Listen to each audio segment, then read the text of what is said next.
everybody. James with Love My Pups, my breeder supply. So today, well, we're having a special. These are our incubators, by the way. If you don't have an incubator, it's a really useful thing to have. I've got other videos on it. But basically, when we come back from C-sections, our puppies travel in an incubator if we have puppies that have got problems. And we're having a special this month. And the special this month is if anybody who buys an incubator gets a merle and tan Frenchie puppy. No, it's not like that. Now, the reason I got this guy here is because we want to talk about blue dogs and chocolate dogs and how to tell whether your dog is a true chocolate dog or not. So the problem with chocolate is that it can be pretty deceiving because dogs can look like they're chocolate and in fact they're not, they're brindles. And then if you've got a chocolate dog, how do you know it's chocolate? Well, guess what? If you had chocolate parents, well, you probably got a chocolate dog. But if you have got a dog that you're not sure of, you can do the red eye glow test, and that's what we're going to do now. So a dog that is little b, a true chocolate dog, will have a red eye glow. So let's go ahead and kill those lights. And so this guy here, since he is a lilac, means he is a chocolate dog, he will have a red eye glow. And I've got some other dogs here we're going to show you, but this guy here is fairly young. He's about 4 months old. And so his red eye glow is not as pronounced as an older dog, but you certainly should be able to see this kind of, especially if he looks off to the side, you should be able to see this red cast in the center part of his eyes. And can you see that, Russ? Yes. Good. All right, so that means that that really is now you got to do this. You can see we're in a dark room. We've got the light on our iPhone. You can't do this as a photograph. A flash won't do it. A flash will show red eye glow on most dogs. So you've got to be taking a video on your smartphone in a totally dark room to get this red eye glow effect. Okay, go ahead and turn the lights back on. So I'm going to talk about this guy just for a second before we get to the next one. So this guy, he is a merle. So he's little m, big M. He is a lilac, which means that he is little b, little d, little d. He does carry a copy of cream. He carries full tan points, so he's AT. He's maskless, which means he's little em. He is got no brindle, which is NN, and he doesn't carry pied. He's little s. So he's a really nice little dog. And he is going to be a little stud dog for us, hopefully, if he develops the way we think we will. He's going to be nice and small and compact. So we'll see how he develops. But he's a little sweetheart, aren't you? All right. Okay, so we'll put him down. And now we're going to grab another dog. And this dog is this is actually a chocolate carrier dog. So this is actually here from Ashton and Troy in Woodward. They brought her down to breed her. And she is a blue dog, little d, little d, chocolate carrier, big B, little b, full tan points, AT. So she won't show the red eye glow because she's not a chocolate dog. She's just a chocolate carrier. Go ahead to the lights on. And typically with these dogs, you'll see a blue or a kind of a turquoisey, greeny shine back on their eyes. Are you seeing that, Russ? Just a little bit, not a lot, but okay, yes. Okay, but you see. Bring her closer, and we'll probably be able to. There we go. Okay, good. Now we're it kind of looked like a red. But yes. So this is the problem you can run into: is you can sometimes see a bit of red in a dog, but you don't see this consistent red. So this is definitely not a chocolate dog. It is a chocolate carrier dog. And let's go ahead and turn the lights back on. So this girl, she's a nice girl. We're going to breed her to a blue, like her, with tan points that carries chocolate as well, and she'll have a litter of a quarter lilacs. So. And they will have the red eye glow. So she can produce a lilac dog, although she's not lilac herself. All right. Okay. Let's have the next doggy. So now the next guy is one of our new, grown by us, stud dogs. So this is Sir Hump-a-Lot. Sir Hump-a-Lot they're shaking their head over there when I say that. Sir Hump-a-Lot started his career literally last week. We used him on one of our girls for the first time. So he is about ready to go to full production. We won't see any puppies now for another couple of months, but we think he's going to produce great for us. He is, we believe, the very first lilac AA recessive dog in the United States. There's one in Europe that I know of, and actually in England.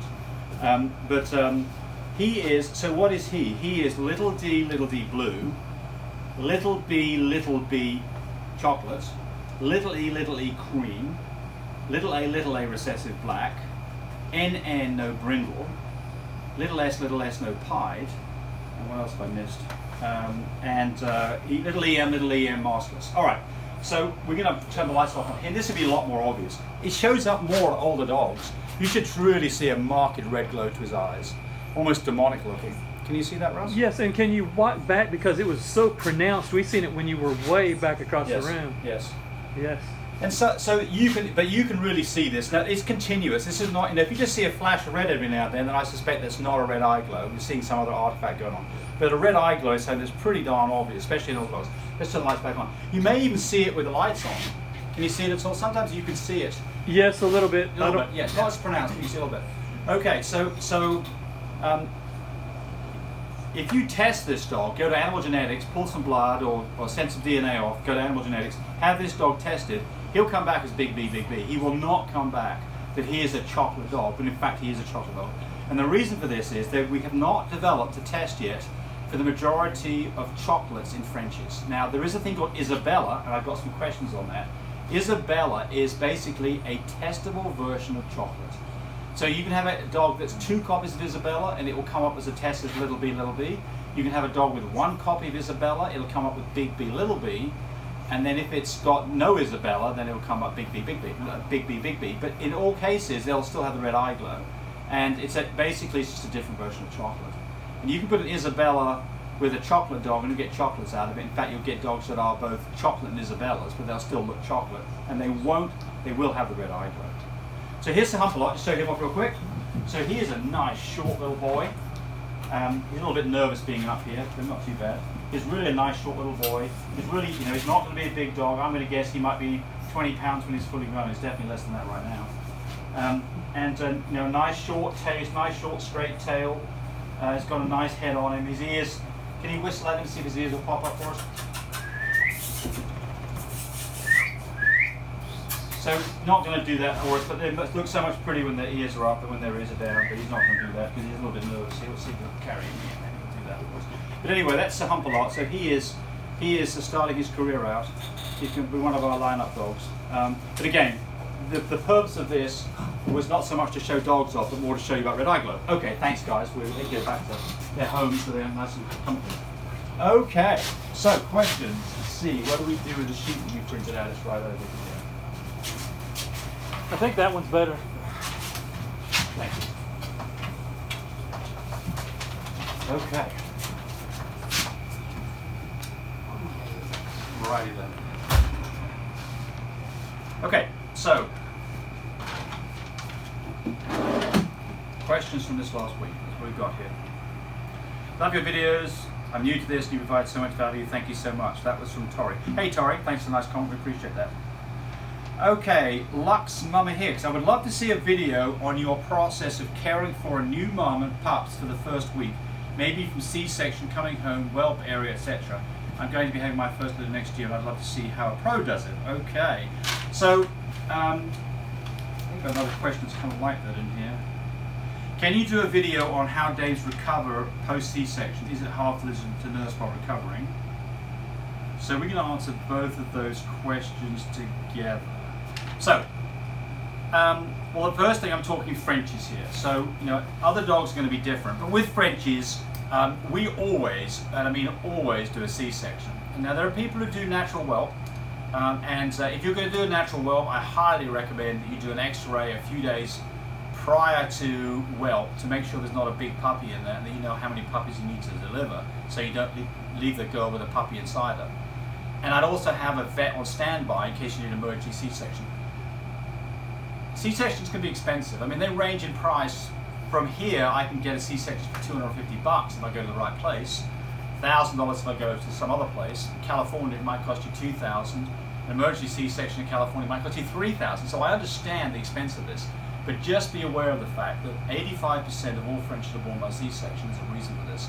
And it's this small hips, big head situation, which is a recipe for a stuck puppy, and that just cannot be passed, and the dog, you'll have to have a C-section to get that out, and you probably lose a puppy over it. You can lose a litter, you can even lose the mother. So honestly, I mean, I would highly recommend that you don't toy with natural, but there are people out there who do naturals. Just be aware of the fact that there's a definite process you want to go through if you're going to go that route. All right, now, things like Labradors and German Shepherds, of course, we hardly ever do C-section unless we get into trouble with those dogs. So most dogs are born by natural whelp. But the question here is C-sections and then recovery afterwards. So we're going to talk about that process, what I know about. Well, the first thing is you've got to get your timing right. You've got to have your C-section done not more than 2 days from when the dog would go into labor. Otherwise, you're very likely going to lose puppies over the next 48 hours. The reason for that is their lungs have not developed properly. The transition from being in the womb in amniotic fluid to being outside breathing air through their lungs, that process doesn't go right. And so there has to be a surfactant that has to have developed in their lungs so that they can successfully breathe air. So make sure you get your time right in C-section. But when you have the C-section done, it always amazes me how quickly dogs come around from C-sections. They typically recover within literally a couple of hours where they're acting pretty normal. So for my dogs, I go to Texas, I use an incubator, the puppies are born, go into the incubator, they travel home in this incubator, it's not plugged in right now, they come home in the incubator, they're kept at exactly at 105, 104 degrees, they're nice and snugly warm, and it's a couple of hours, they're post-surgery, half an hour post-surgery. We're going to put the puppies on mum in the operating room and see if we can get them to suckle a little bit. Mum's somewhat out of it. Mum's typically on the operating room, has her intubating tube removed, maybe another 20 minutes to make sure that she's coming around okay. She had a shot of oxytocin. Hopefully we've got some milk letdown going on. Doesn't always happen. Sometimes it's 24 hours before you see milk. But hopefully she's got some milk. Puppies are nursing. Let them nurse for 10 minutes. Pop them back in the incubator. Get mum, put her in the car, put her in a crate with some towels in it so she's comfy, come home. Get home, I let the dog out, let the dog walk around. They stagger a little bit like they're drunk, but she may pee for you, she may not. Put her into the whelping system that you have, and what we recommend is what we sell, which is you use an Amazon crate, a wire crate, a 42 by 27 crate with one of these thermostatic controlled heat tapes that goes around the bottom of the tray. We'll talk more about that later. But mum's in there now. She's been in there for 10, 15, 20 minutes. She's, maybe snoozing a little bit. We introduce her to the puppies. So we take the first puppy, comes out of the incubator, it's cupped in our hands, and we let mama sniff on her puppy. And hopefully she starts licking on it, and she's happy to see there's something going on. New mums, it may take you a few hours to a day before they really know what's going on. But basically, introduce a puppy, see if she'll lick on it. If she does, put that puppy on a teat, see if you can get it nursing, grab the next puppy, keep on going. 10 minutes later, you've got all the puppies, they're all nursing on mum. All's good with the world if this happens this way. So sometimes mum will want to get up, move around. She may just want to get up so she can lick on them, let her do it. But basically at some point, I'm going to make sure that she lays down. And if I have to force her to lay down, then I'll be firm about it. And not cruel, but lay her down, hold her on her side, and get those puppies nursing.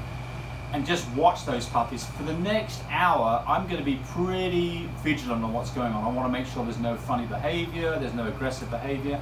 It's not normal to see that, but if it's happening, you've got to be in control of the situation. I've never had to do this, but with some breeds, you might get a dog that really is being aggressive towards the puppies. Put a muzzle on them. Put a muzzle around her, put a rope around her, put a leash around her muzzle if you don't have one, get a proper muzzle that fits on her. But put a muzzle on her to stop her where she stick her tongue out, but she can't bite. So not normal, never had to do that myself, but just be aware there's some solutions if you have an aggressive mum. All right, so now what happens? So what we do is we have a 42 by 27 inch crate. We buy it on Amazon for about 55, 60 bucks. We have our heat tape that is on the underneath of that crate, on the plastic floor on the underneath. So the periphery of the crate has got heat coming up through it. So the beautiful thing about this is that mum's in the middle and she is not being heated up at all. So she likes being in here. The puppies are either nursing on mum or they will find this hot area around the outside of the cage, and there's a pig rail on the inside of the cage raised up at 3 inches from the ground that is a ledge that the puppies can get underneath. So mum, if she backs up against the wall when she's sleeping, she doesn't squish her puppy, she hits the pig rail first. So this is an extremely safe system. So what you'll find is either puppies are nursing on mum, or they are underneath the thermostat. Yes, is there a thermostat there? Yeah, so the way this works is, we'll just plug this in. No, don't plug it in. Okay, just for show. Okay, so here's the thermostat. So this gets plugged in, it's got a display on it. You can set the temperature. It's thermostatically controlled. There's a temperature sensor in this thing. Works beautifully. Maybe 1,000 people are now using this system. I swear by it. And I get videos and texts all the time telling people how wonderful it is. So what do? We do this. We don't do anything. This is the great thing about it. We are not the mum. We let mum get on with looking after our babies. There are people out there who literally take their babies away from mum and put the babies on there 4, 5, 6, 7 times a day for maybe half an hour, let the puppies feed, take them away, and then put them into some other, a whelping box where they're away from mum. It's a huge amount of work. You destroy your life. I mean, you're not going to get any sleep. I mean, if you're going to do this for the next 2 weeks, you are there 24/7. We absolutely don't do that at all. We put our girls in with their babies, we put a blanket over the whole thing to make it nice and dark and quiet, and we let mum get on with it. And we then check on mum, especially the first 24 hours. We'll check on mum every hour or so during the daytime, just to make sure that everybody's happy. And of course, mum needs to have fresh water and food in there. So we leave that inside the cage. She's got that whenever she wants it. And then we'll let mum out, maybe 4 times a day to let her go outside and pee and poop and stretch her legs. What almost always happens is that I've almost got to drag the dog out of the crate. They want to be with their babies. And when they go outside, they'll squat down and pee, and they'll want straight back to, we've got a utility room next to our bedroom, and they'll run straight back to the door, they want back in with their babies. And you open the door up and they just barrel right in there with their babies. They want to be with their babies. And I have to even sometimes force them to stay outside for the next 5 or 10 minutes so they will poop. Because otherwise, if I do my last round of this at 10 o'clock at night, if I'm not careful, they'll have pooped in the cage by morning. So, or peed. But the point here is that we let mum get on with being mum, and we are not the surrogate parent. It's not our job, and we don't need the huge amount of work that basically your mum's going to take on. And this is not just Frenchies. I think this is any breed you want to have. You can use this system. They can be, all the way from Saint Bernards all the way down to Chihuahuas, and we build different sizes of these guys here. Custom build these to fit whatever crate you've got, whether it's an easy whelp, I can't think of the names of those silly things, but the crate, you build your own one, whatever it is. If you build something that's basically got straight sides on it, we can build you the appropriate heat tape. And if you're in Europe, by the way, we've got versions of this that work on 240 volt too. So the point here is, the question was, what do you do with your puppies? And the answer is, we let mum get on with it. So one of the questions in this was, and I'll read it back to you. 17 minutes. Okay, good. One of the questions back here is, well, people are worried about, doesn't mum hurt when the puppies are nursing after she had a C-section? Like I said, it'll amaze you. You wouldn't even know she had a C-section. I mean, obviously there's a scar there, it's happened, and you've got a bill, and you've got money out of your bank account, so it's not like you didn't know it happened. But mum does not act like this is painful. Now, when the puppies get older, a week old, and they've got little nails, and they'll always be doing this on a teat. They're trying to get the milk flowing, so they're doing this on a teat. And when they've got nails, they can scratch mum up, and that can get to the point where she doesn't want to nurse them. So if that happens, what you need to do is you need to clip their nails. And by the way, we have a puppy care kit that you can buy, and in the puppy care kit, of course, amongst other things that you get is not in this kit. Okay, well anyway, maybe it's in here and not signed. Yes, there it is. Guess what you get? You get some little nail clippers. Nice little sharp nail clippers. Clip the nails. Then what else should you do? You also in the puppy care kit, Vaseline. Rub some Vaseline or some hand cream over her boobs. Make sure that they're staying nice and supple and not getting red. Check for mastitis. Make sure you don't have a hard nipple. If you've got a hard nipple, get a hot towel on it and get that thing working and express, and get a puppy on it. Get that nipple moving, because you can get a problem where it actually gets infected, and you can have an ulcer that forms, and she can actually lose the production out of that milk forever, out of that teat forever, and it can cause an infection. I mean, you've got to watch out for that. Okay. So since we're talking about puppies and what you do afterwards, so what do? Well, the next thing we do is we weigh them every day. So in the puppy care kit comes the scales, some really nice accurate scales. You can put a bowl on this, put a puppy in it, weigh it every day. First 24 hours, puppies will lose a bit of weight, maybe half an ounce. After that, they're gaining about half an ounce a day. If the entire litter, everybody's gaining half an ounce a day, and the puppies are quiet and not whining, you're doing a good job, mum's doing a good job, all is good with the world. If you've got puppies that are losing weight, if you've got puppies that are crying, then you've got a problem on your hands and you need to get on top of it as quick as possible. And I've got videos to talk about what the possible problems might be. All right. A stethoscope, not assembled. I'm not going to. It comes in a puppy care kit. I'm not going to assemble it for you. But basically, a stethoscope, really useful tool. If you've got a puppy that you think might have pneumonia, a puppy that has ingested milk, you can put this up against their chest and listen. And if it sounds rattly, you've probably got pneumonia, and it may be time to go get some amoxicillin drops or some antibiotics to take care of any secondary infection. That can do a puppy really quickly. Prior to the whelp, you should be taking the mama's temperature. Comes with a kit. Every day you should be taking the puppy's temperature, and these are nice because they've got nice flexible tips so they can't hurt a dog. Comes in the kit.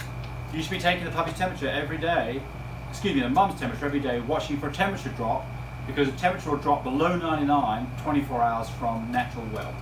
Good to know. Okay. Puppies. If you've got milk's not come in or you've got a weak puppy, nothing like bottle feeding with, I love this product, Mayenberg powdered milk. It's a great substitute. Do not use cow's milk, use goat's milk, or use a puppy milk replacer. This is a regular human bottle with a silicone nipple.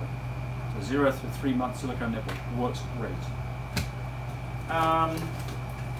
All this, when the puppies are born, you want to be able to clean out their mouths and noses. You need an aspiration bowl. That's part of that kit. And then there's some other things here like nice scissors to cut off umbilical cords, and clamps to clamp umbilical cords, and dental floss to tie off umbilical cords. Then there's a feeding tube, which I'm not seeing in there right now. There's a feeding tube and a syringe so that you can tube feed puppies. A feeding tube and a syringe, you can tube feed puppies. There's more videos on that. Right. So there's other bits and pieces in there, but I can tell you what, this is a great selection of things that absolutely everybody should have. It's 99 bucks. It's on mybreedersupply.com. Right, so it took a long time on the first question. 21 minutes. How many? 22. 22. All right, let's go for 30. All right. So I think that really told you. So now what's the next thing that happens to your puppies? Well, they've been born. The first 7 days to 10 days, they're blind. They're kind of moving around some. There's some things that can happen. You can get walrus puppies where they're starting to swim around and getting flat chests.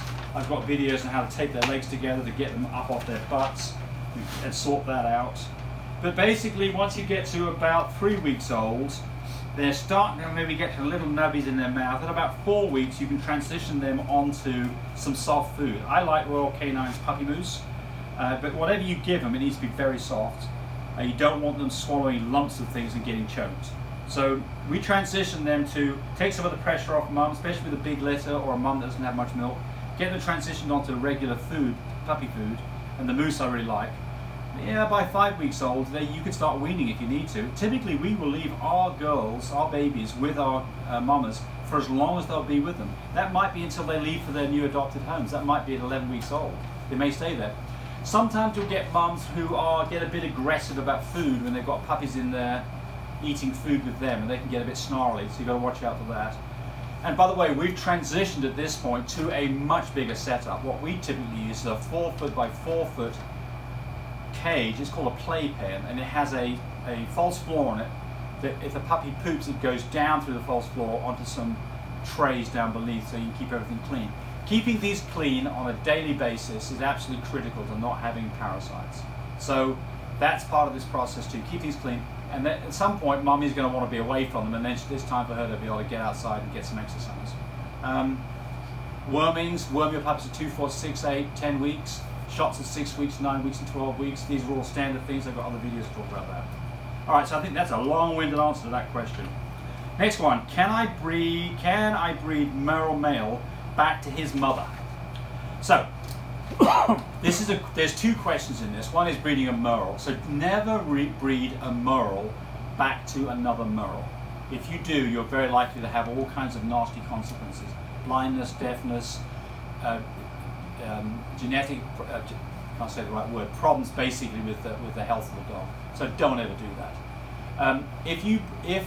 If you have a dog that's been produced, like in this situation, if this was a merle mother, well, if the dog is not merle, it could be, a merle dog is little m, big M. If this is a parent of that dog, it doesn't necessarily mean it's a merle, because only one of the parents is going to be merle. So you can breed a son back to a mother or a daughter back to a dad, or you can do these things. That's called line breeding. You take a risk that you are going to have a much less diversified genetic constitution for that dog. So consequently, you can have a number of problems to show. We don't do it. People do it typically in the show world, where they're trying to accentuate something very special about some dogs. They're trying to reinforce some special trait, and they're prepared to take the consequences of having some things they don't want. So, you know, if you're showing dogs, look, you know what you're doing, talk to the show people, see what they say. But if you're just breeding like we are, then not for the show ring, then, or I say not for the show ring, I mean, some of our dogs end up in the show ring, but that's not specifically what we're doing. Don't do it. I don't recommend it at all. And don't ever breed a moral back to a moral. That's the other part of that question. Okay. What determines puppy sex and how to change it? Right, so there's a whole video I put together on this. And this is Lamont Anton. So the answer to this question is that there are some things that you can do to try to increase the ratio of females to males in a litter. But what happens is you decrease the litter size because you reduce the number of males in the litter. So there's some things to do with to the way that sperm travels that you can do to make this happen. But the amount of effect you have is so minuscule, a few percent, that it just doesn't make any sense to even try it. The sex is determined by the male sperm. The male sperm is either XY or XX. I've got the right way around it. But basically, it's the sperm that decides the sex of the egg. And now there are things that we do in cattle and horses where you can actually sex sperm, and because of that you can actually predict whether you get males or females, but we don't do this in dogs. So the answer to your question is, unfortunately, I know what you'd like to have a litter of all females. Nature's going to take its course, folks. There's nothing that I'm aware of that's going to have any significant impact on you being able to change the ratio of males and boys. You're just going to have to let God take care of this, and you'll find out what you get when they're born. What would you give to a stud with a low sperm count? Right. Well, I think the answer to this is that what you want is a healthy dog, and if the dog has got some health issues, then you need to address that and fix it. A good diet, a healthy dog that gets exercise, a dog that's a year old should have a good sperm count. If he doesn't, there's nothing that I know of that really is going to make much difference. I can tell you this, that like in human beings, there are things that you can buy over the counter that supposedly increase sperm count. I think it's all snake oil. I doubt very much there's very much that you can do to significantly change sperm count. If there's a low sperm count, it could be because he's only got one testy. It probably shouldn't be used for breeding. If he's got a low sperm count, maybe because he's got small testes. It's just the way that it is. If he's got a low sperm count, maybe because a dog's not well, and he may have, say, like a thyroid condition or some other underlying problem. Go get a blood panel done. Find out whether the dog's healthy. If his dog's not healthy, get him healthy. That's all I can recommend to you on that. Okay. What is the difference between a platinum and a cream color? Good question. All right, board time. So, a cream dog is little e, little e. A non-cream dog is either big E, little e, or big E, big E. If you get this, doesn't matter what other colors that dog is, it'll look cream. That dog that I brought in here, Sir Hump-a-Lot, he looked cream, he's little e, little e. A platinum dog is also a chocolate dog, and is also a blue dog. And so that dog that I brought in here, Sir Hump-a-Lot, he's all of that. So what is the difference between get the question right again here real quick. Let's see. What's the difference between a platinum and a cream color? All right. So that is a platinum dog. It will look cream. It will slightly different look to a regular cream dog. It's a bit more of a lighter, more washed out color. But that's a platinum. So that's a platinum dog. It's a special dog, by the way, because it's a lilac covered in cream. So you could do a reverse punt chart too, couldn't you? Not easily on this. Not when you've got lots of traits going together. Not really. So a cream dog is little e, but it is absolutely not chocolate. Well, excuse me. Actually, that's a champagne. There's champagnes and chocolate. There's champagnes and platinums. And so a champagne is a dog that has chocolate and cream, but no blue. But basically, a basic cream dog doesn't typically have this. It certainly doesn't have all of this. So it might be that, more likely it's that. It might be that, more likely it's that. So there's our blue, there's our chocolate carriers and blue carriers, non-chocolate dogs and non-blue dogs. So a cream dog, basically, this is the trait you're looking for without this other stuff. If you marry that to chocolate dog and a lilac dog and a chocolate dog, by the way, has to have red eye glow. You saw that just on the beginning of the video. Has to have red eye glow. Chocolate dog. And a blue dog, you can test for that. You've got yourself a platinum. Nice dog. Okay, we're probably quite a long ways into this now, aren't we, Ross? Are we 30 minutes yet? Yes. Okay, we're just about done here. Okay, thank you, blah, blah, blah. You're very informative videos. Thank you very much. This is Liam. Can you also explain how Isabelle gene works? So I talked about this earlier on. Isabella basically is a version of testable chocolate. So, let's see if we it doesn't seem very well. So, if a dog is Isabella, then if it's got the Isabella gene, and this is, it's still little b, it'll test. The test will come back as little b, has the red eye glow. If a dog has one copy of Isabella, then it'll come back on a test like this. And if that dog has red eye glow and it looks like this, it actually is a chocolate dog, but this is non-testable chocolate. This is Isabella. So basically, 2 copies of Isabella is a fully testable chocolate dog. 1 copy of Isabella, a red eye glow, is a dog that has 1 copy of Isabella and 1 copy of regular chocolate. So it really is that. It just doesn't test that way. And then of course, if it's this here, it doesn't have Isabella. So Isabella basically is a version of chocolate that's testable. And I think we have one more question.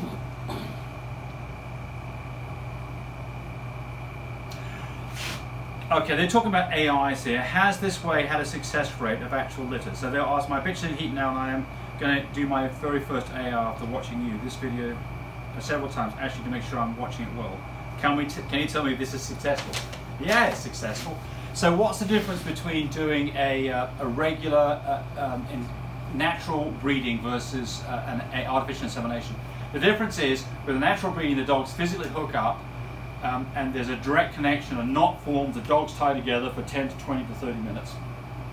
With an AI, you collect from the dog in a cup, and then you've got some breed. Collect from the dog in a cup, you then take an AI rod onto a syringe, and I've got videos on how to do this.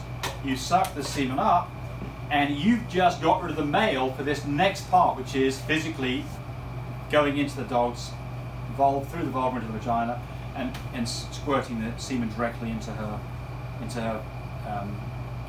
vaginal canal. That's the only difference. What's the success rate? It's the same as doing naturals. The difference is that we don't ever do naturals because we avoid the risk of sexually transmitted diseases like brucellosis and canine herpesvirus. So that's one reason we do this. And the second reason we do this is because of the anatomy of French bulldogs, it's very hard for them to get hooked up. So most of the time, the poor old male is trying like crazy, getting exhausted. Next thing you know, he ejaculates on the ground, and that doesn't do you any good, and you missed your opportunity to breed today. So we always do artificial inseminations. You can do surgicals, you can do TCIs, transcervical inseminations. They all work well too. We don't do naturals. Big dogs, absolutely. Big dogs do naturals. Big dogs, you might get bit if you're part of the process. There's always a good reason in big dogs to do natural breedings. But in Frenchies, we always do artificial. And folks, I think we're about out of time. So if you've got questions, we'd love to answer them for you. Just send them to us. You can go to our website, lovemypups.com. We've got our stud dogs and sometimes some puppies. We've got products that we sell like incubators and heating systems and shipmate containers to ship semen and puppy care kits. That's all on My Breeder Supply. Lots of information on there, lots of videos on there.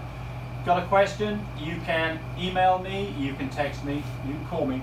If we can be of any help, we'd love to be part of your process. Bonus question. Yep. Is there a link between an animal's genetics and their behaviors?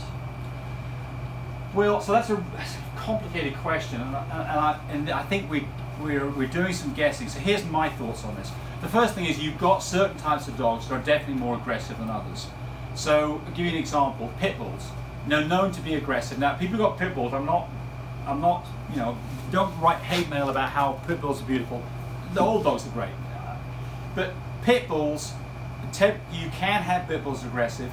Labrador retrievers, you hardly ever get any this aggressive. So what's the difference? Probably genetics. Now, you can take a Labrador retriever, and I'm sure that you could teach a Labrador retriever to bite on command.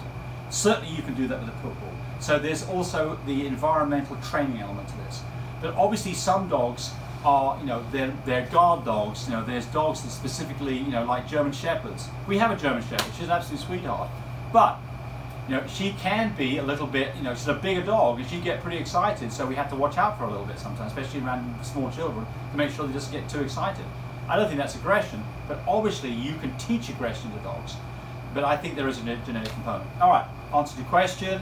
Thanks for watching our video, and enjoy your puppies and your dogs. Be nice to them, and if we can help, give us a call. Bye.